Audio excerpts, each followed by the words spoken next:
දඟ ටොමියා. ටොමියා කියන්නේ ලස්සන චූටි බලු පැටියෙක්. මෙයා හරිම දඟයි. ඒ හින්දම තමයි මෙයාට දඟ ටොමියා කියන නම හම්බෙලා තියෙන්නේ. මෙයාගේ වැඩේම කුරුළු යාළුවන්ට බුරන එක. බුරා පන්නන එක. හැමෝම ටොමීට කොච්චර එපා කිව්වත් එයා කළේම ඒක. ඒ නිසා චූටි කුරුළු පැටව්ව එහෙම ටොමීට හරිම බය වුණා. කුරුළු අම්මලා තාත්තලා පොඩ්ඩක් හරි පහලින් පියෑඹුවත් චූටි අය නම් ටොමී ඉන්න අහලකටවත් ආවේ නෑ. එයාලා හැමෝම හරිම දුකෙන් ගස් උඩටම වෙලා හිටියා. ඔහොම ඉද්දි එක දවසක් ටොමී ඉන්න ගෙදර ලොකු අක්කා එයාගේ ඇඳේ මදුරු දැල ගලවලා මිදුලේ වේලෙන්න දාලා තිබ්බා. දඟ ටොමී ඉතින් ඒක දැක්ක ගමන් ඒකත් එක්ක සෙල්ලම් කරන්න පටන් ගත්තා.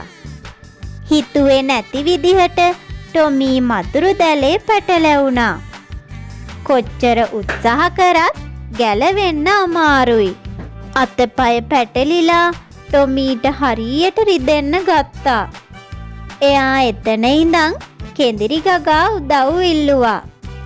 මේක දැකපු කුරුළු යාළුවන්ට හරියට දුක හිතුණා.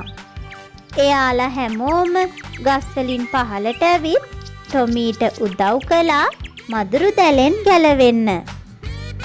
අනේ ඔයාලට ගොඩක් ස්තුතියි යාළුවනේ.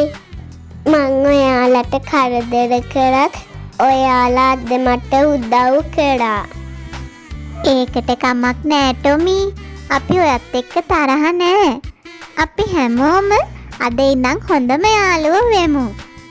කුරුළු රංචුවේ හිටිය වැඩිහිටි කුරුල්ලෙක් එහෙම කිව්වා. ටොමීටත් හරිම සතුටුයි. එදා ඉඳලා කවදාවත් ටොමී කුරුල්ලන්ව පැන්නුවේ නැහැ. එයාලට බිරුවෙත් නැහැ. හැමෝම එකතු වෙලා සහයෝගයෙන් ජීවත් වුණා.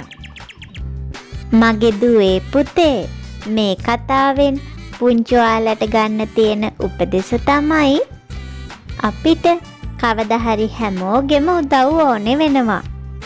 ඒ නිසා අපි හැමෝම එක්ක ආදරයෙන් සහයෝගයෙන් ජීවත් වෙන්න ඕනේ කියන අපූරු පණිවිඩය.